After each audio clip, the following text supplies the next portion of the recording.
অবশেষে বাগে জিনাত ওড়িশা থেকে ঝাড়খণ্ড হয়ে ঝাড়গ্রামের বেলপাহাড়ি জঙ্গলের পথ ধরে পুরুলিয়া হয়ে বাঁকুড়ায় শেষ বাঘবন্দি খেলা।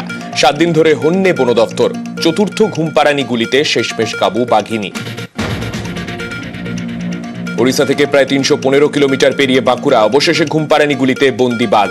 সুস্থ আছে জিনাত। 3 বছরের শিশু বাঘিনীর ওজন 135 কেজি। গ্রিন করিডোর করে রাতেই কলকাতায় বাঘিনী। আলিপুর পশু হাসপাতালে স্বাস্থ্য পরীক্ষা।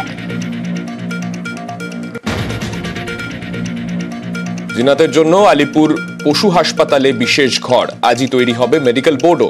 1 মাস ধরে ঘর ছাড়া শিমলিপালের বাঘিনী। দীর্ঘ পথ পাড়ির পাশাপাশি কখনো তারা, কখনো গা ঢাকা।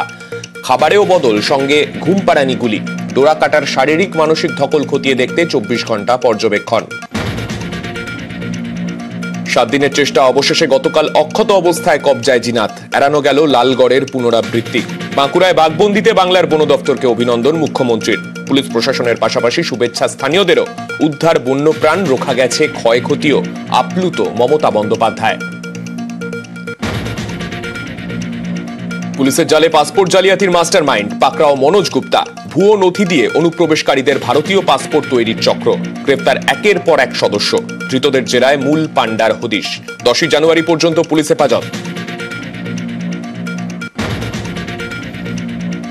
পাসপোর্ট জালিয়াতিতে পরপর গ্রেফতার। নাম প্রকাশ্যে আসতেই গা ঢাকা মনোজের। 2 দিন আগে গাইঘাটার চাঁদপাড়ায় বন্ধুর দিদির ভাড়া বাড়িতে আশ্রয়। তারপরেও হলো না শেষ রক্ষা। মোবাইল লোকেশন ট্র্যাকিং এ গতকাল পাকড়াও। ট্রাভেলসের ব্যবসার আড়ালে মানুষ পাচার।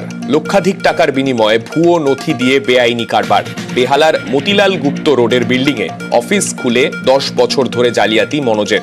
ওই বহুতলেই ধৃতের রেস্তোরাঁতেও নজর তদন্তকারীদের।